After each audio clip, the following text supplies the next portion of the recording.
Hey, what's happening, DC Gamers? It's me, the Guy01, and welcome to this week's first episode on the Walkthrough channel. This week, it's brother versus brother as we do Jey Uso against Jimmy Uso. It is our weekly birthday versus. We actually had a few birthdays this week. It was the Usos' birthday on August 22nd. They both turned 38. It was Vince McMahon's birthday, August 24th. He turned 78. And on that same day, oh, hey, focus camera. Come on. Focus. There you go. Right along.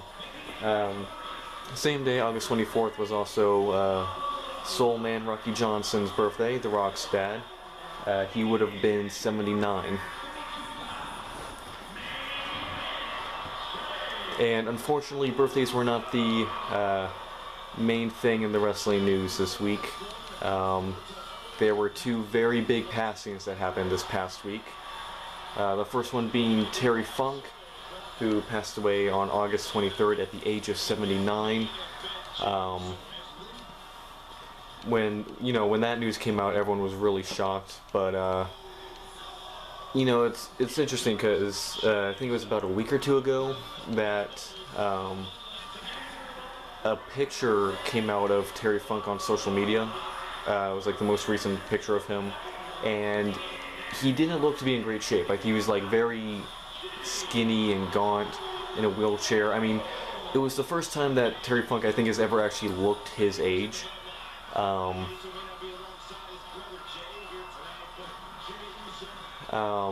mean, you think about it, this is a guy who arguably was in his prime in his late 40s, mid 50s. That's like when he was in his prime in terms of, his popularity and career.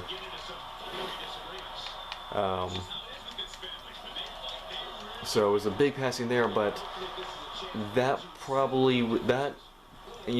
like I said, passed away at 79.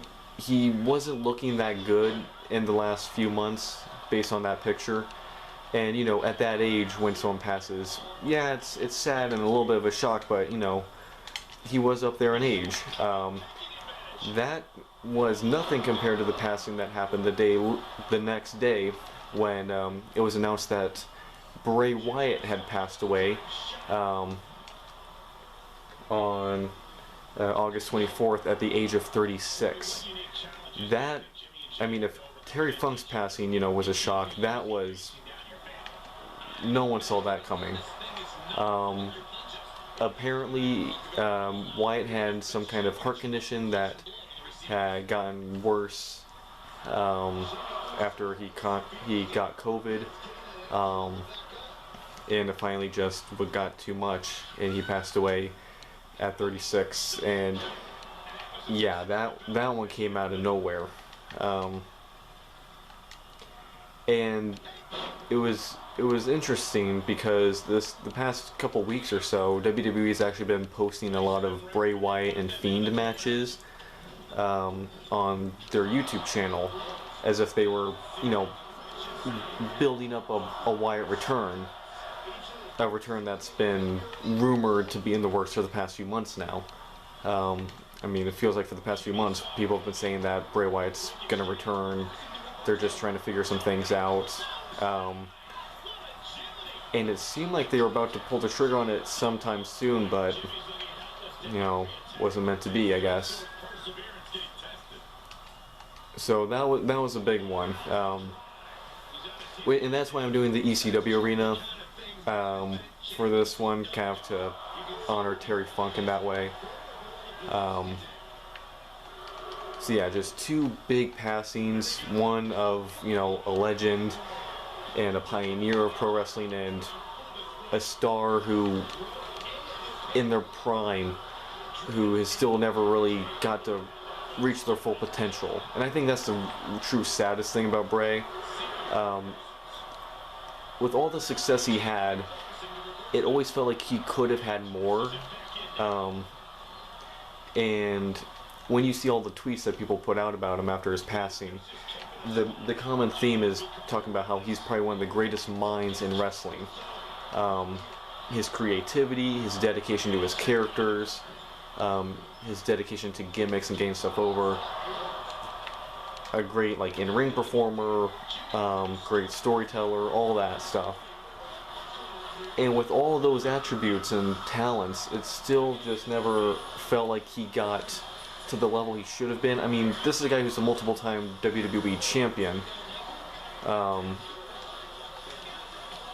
hi.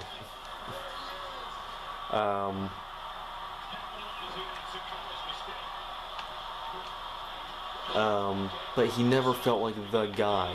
I mean, this was a guy who, you know, WWE was kind of wanting him to be the next Undertaker. You know, that supernatural gimmick, that whole character. And Undertaker was probably, I think, the one who gave him his blessing, basically, to be the next, not be Undertaker, but, you know, that similar vein. And he had the potential to pull it off, which is, again, I think that's the saddest thing about his passing, is that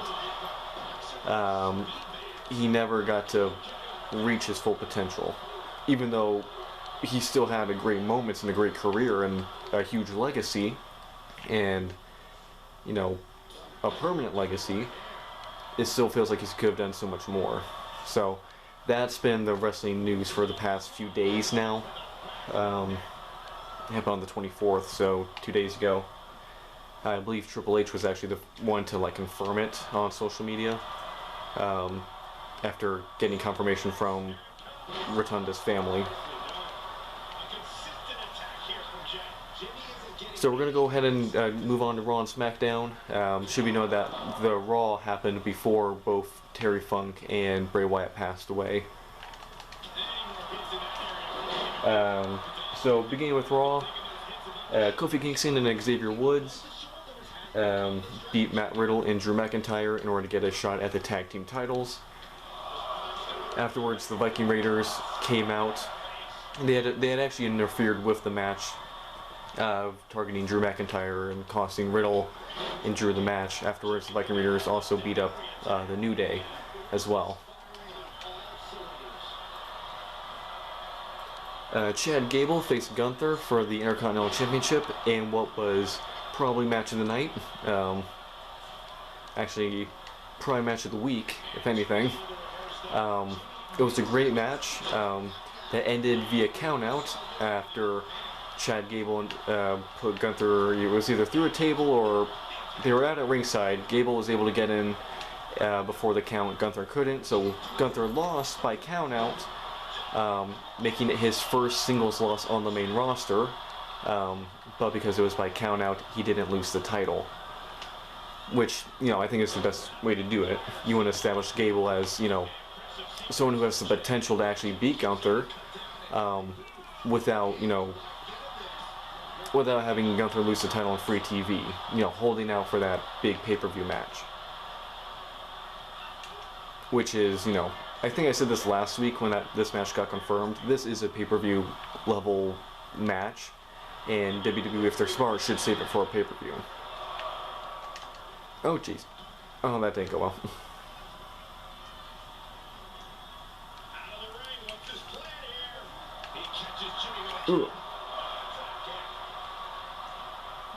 Rhea Ripley beat Candice LeRae. Afterwards, Raquel Rodriguez made her return and challenged Rhea Ripley for a title match at Payback. Akira Tozawa beat The Miz thanks to a distraction by LA Knight, which was Akira Tozawa's first win of the year. Yes, first of the year. As in, we're almost 3/4 of the way in through the year.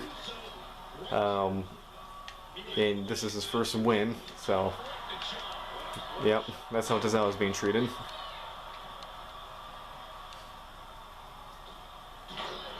Piper Niven and Chelsea Green beat Kaden Carter and Katana Chance. I should have mentioned this last week, but yeah, Sonya Deville is no longer a tag team champion with Chelsea Green, and I guess they just replaced her with Piper Niven. So Piper Niven is now a tag team champion. Yeah, I don't know how that all happened or why, but yeah, I think it was last week they just, like, Sonya Deville didn't show up and they just put the belt on Piper. So, I don't know what's going on there.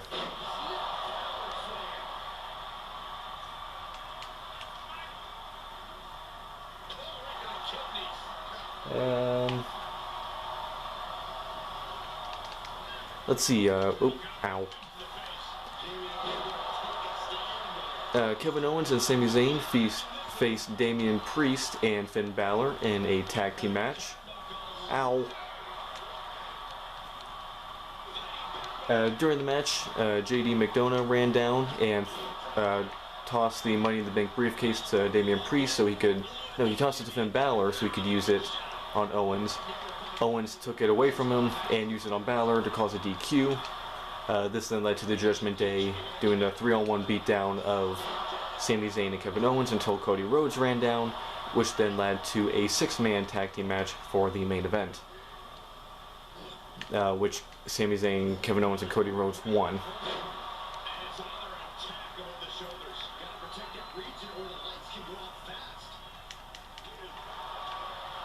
Oop, here we go.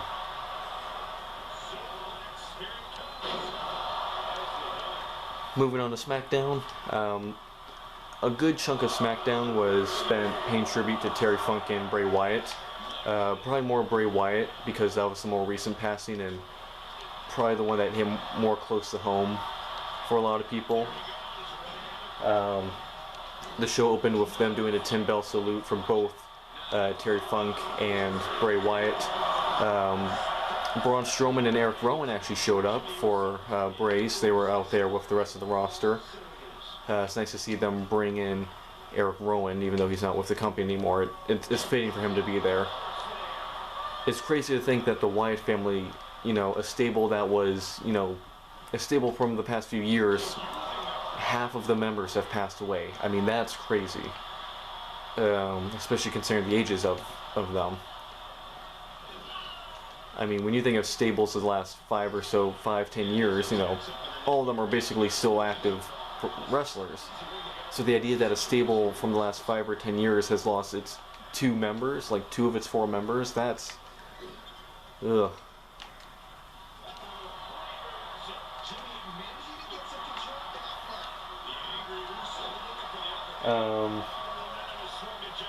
Rey Mysterio beat Grayson Waller.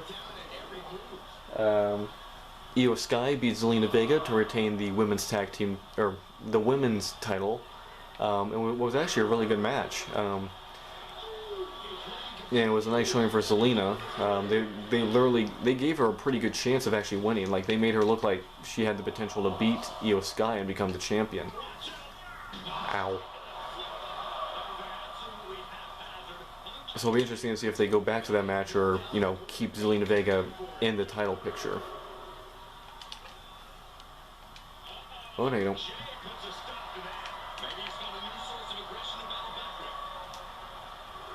Ooh. Ow.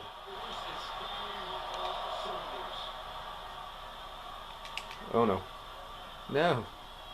We gotta get back in the ring.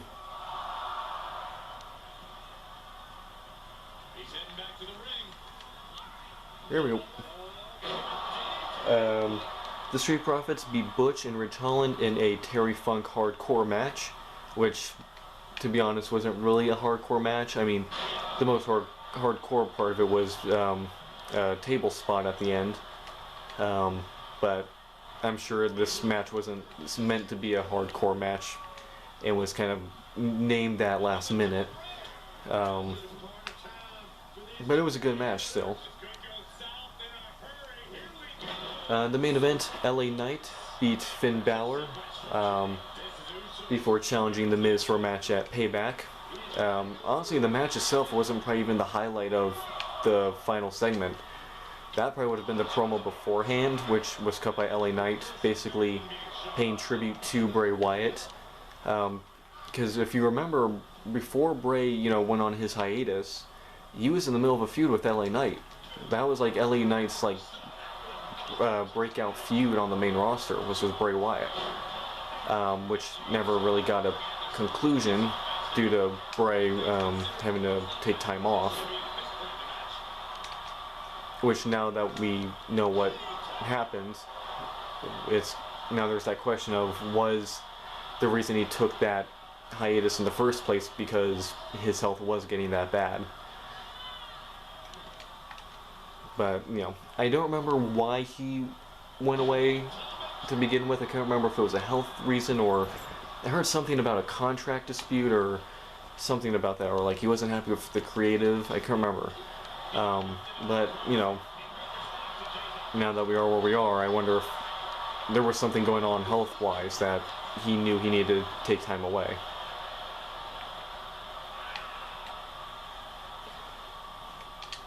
But yes, the main event match between Knight and Balor was very good. But I do think people are going to remember the promo more than the match.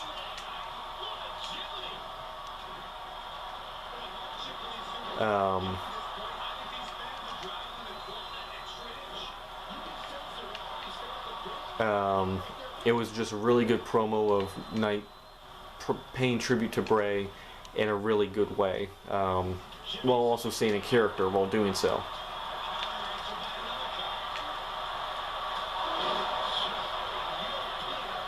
Alright, what are my moves? Okay. Alright, here we go. Oh, I meant to do a catching finisher, but okay. Oh, no, no.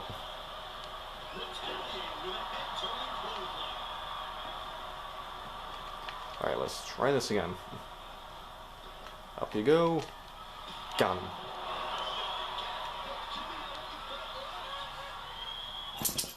Oh. My dog. Here we go. Finish it. In the ropes. Very in the ropes.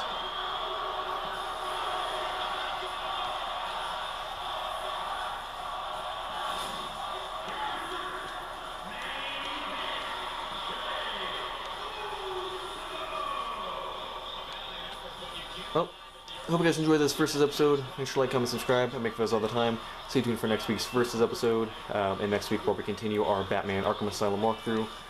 Let me know in the comments below what you guys thought of this week's Raw and SmackDown. Also, just kind of everything going on with Terry Funk and Bray Wyatt, all that. Leave those in the comments below. I hope you guys enjoyed. And Guy01 and Jey Uso signing out. Bye, guys.